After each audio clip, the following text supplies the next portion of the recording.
There's been a lot of discussion in academic circles lately about AI and scientific communication. Specifically, people keep asking whether researchers should embrace or reject tools like ChatGPT.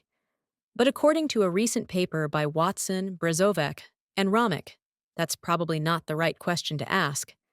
Their paper is titled The Role of Generative AI in Academic and Scientific Authorship, an Autopoietic Perspective, which more simply means they're looking at how AI and human writing naturally evolve together as part of a self-sustaining system, rather than seeing them as separate competing forces. Instead of thinking about this as a choice between humans and machines, we need to understand how AI fits into the broader picture of how we communicate scientific research. The authors make an interesting point. Technology has always influenced how we write and publish research. From the printing press to word processors, our tools have evolved over time. AI is simply the next step in this progression.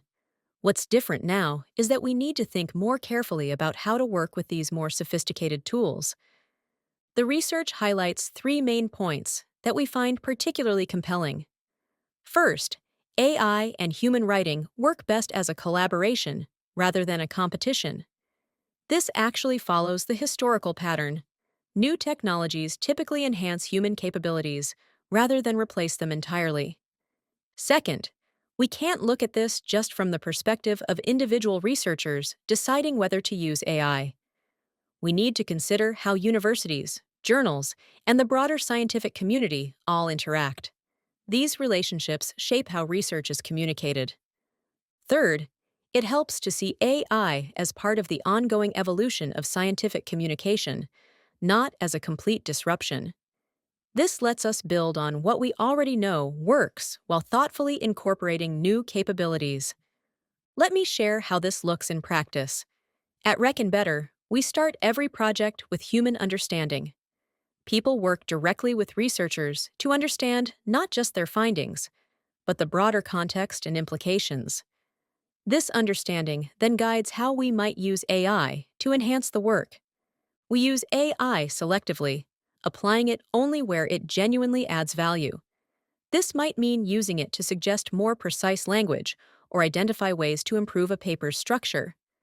But every AI suggestion is reviewed by people who understand the field and can evaluate whether the changes make sense in context. We're also creating specialized tools for scientific writing. Our first one, called Fluence, focuses specifically on improving the narrative structure of scientific abstracts.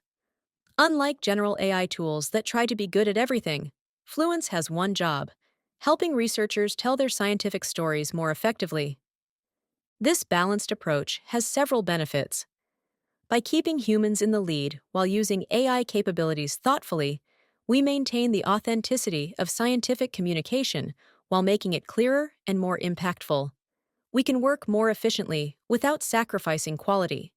And as AI continues to evolve, we can incorporate new capabilities while ensuring human expertise remains central to the process. Looking ahead, we need to move beyond simply accepting or rejecting AI tools. By understanding them as part of the broader ecosystem of scientific communication, we can develop approaches that enhance, rather than diminish, the human elements of research communication.